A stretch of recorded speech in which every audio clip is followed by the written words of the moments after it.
economía, la inflación de agosto ya ha arrojado, bueno, un número por lo menos lo ha difundido el INDEC, fue del 4%. Estamos con Pablo Chena, que es economista. Pablo, ¿cómo estás? Bienvenido. ¿Qué tal? Un gusto, gracias por la invitación. Era de esperar esta cifra. Muchos decían 4, 4,5, pero el número que se acaba de difundir es del 4%. Sí, era esperable después del fogonazo inflacionario que tuvimos. Era de esperar que eso tuviera un impacto en los precios. Y tengamos en cuenta que la inflación está tirando un número promedio, que es de una canasta de bienes, de los cuales muchos no han aumentado al ritmo de la devaluación como lo van a hacer luego. Es decir, si miramos solo el rubro alimentos, la inflación se duplica. ¿Por qué suben más los alimentos que la inflación? Pues nosotros tenemos un problema estructural en la Argentina, una característica estructural de la Argentina, que es que somos exportadores de alimentos. Somos un país que tiene esa particularidad, exporta lo que consume internamente.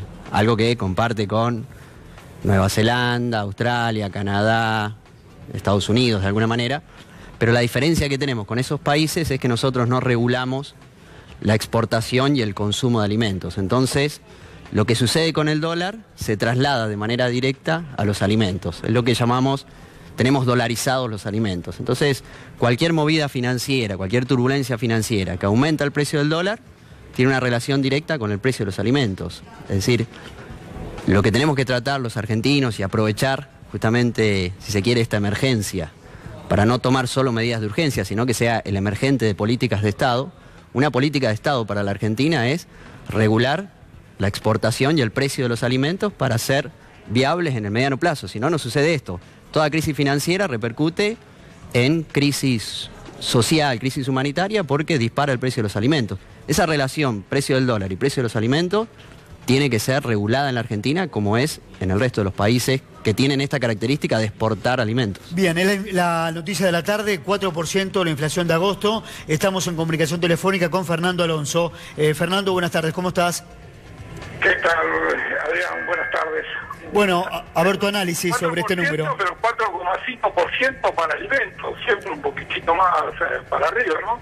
Esto, como lo estaba describiendo recién, tiene que ver con la dolarización del precio de los alimentos y se da pese a la decisión del gobierno de eliminar el IVA a los básicos, que tendría que, o por lo menos que actuó como modificador del aumento.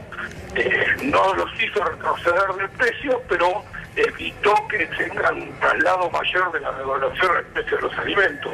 De todas maneras, si uno ve el acumulado anual, siempre la inflación está unos puntos, la inflación de alimentos está unos puntos por encima de la inflación general, y esto es lo que va marcando cómo se expande la pobreza del país. Recordemos, Adrián, que la pobreza en Argentina se mide por ingresos y cada vez es más cara la canasta de alimentos y por lo tanto con salarios que quedaron atrasados cada vez es más grande la cantidad de argentinos que caen por debajo de la línea de la pobreza.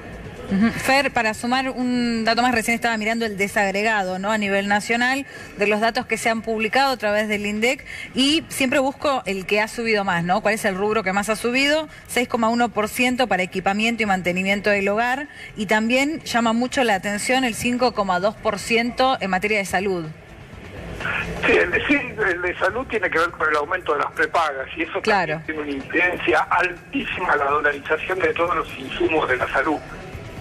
Ahí tenés a empresas que están permanentemente requiriendo aumentos, que les autoricen aumentos en las cuotas porque la dolarización de los insumos hace que queden cansados, ¿no? Así que hay un impacto muy fuerte. Fernando, muchas gracias por tu análisis. Te vemos esta noche. Un abrazo. Hasta luego. Pablo, seguimos conversando un poquito sobre estos datos que se han conocido. Bueno, la salud, recién explicaba mi compañero que también obedece a este aumento, ¿no?, al de las prepagas. Y también conocíamos hace algunos días que cada vez más personas empiezan a contratar estos servicios que son puntuales, es decir, o para la atención en guardias o para la atención en algún punto, digamos, concreto. ¿Cómo crees que se puede adaptar la economía familiar de aquí a los próximos meses cuando ya han hecho todos los ajustes posibles? Y es muy complejo porque la Argentina ha dolarizado la estructura de consumo de las familias, pero los precios, o sea, los salarios, el ingreso de las familias está en pesos. Entonces tenemos todos los consumos dolarizados, el consumo de la salud, de alimentos, el consumo de gas y electricidad, que ahora se congelaron pero que estuvieron dolarizados. Y por otro lado tenemos ingresos en pesos que están por debajo de la inflación. Eso está generando el problema que vemos. Cada vez es más difícil llegar a fin de mes y este transcurso, mientras el gobierno no tome medidas macroeconómicas de fondo y de Estado, como es regular el precio de los alimentos, y la otra gran medida que es establecer un buen control de cambios, porque finalmente todo obedece a que suba el precio del dólar, y el precio del dólar sube porque la Argentina estructuralmente fuga sus capitales. Entonces hay que tomar medidas estructurales para contener el precio del dólar y por otro lado desacoplar los alimentos de la dinámica del precio del dólar. Pablo, ya vamos a continuar, momento de pausa. Vamos a estar hablando, Agustina, del número del INDEC, 4% la inflación de agosto, pero también vamos a hablar de lo que ocurrió más temprano, media sanción de emergencia alimentaria en la Cámara Baja. Pausa y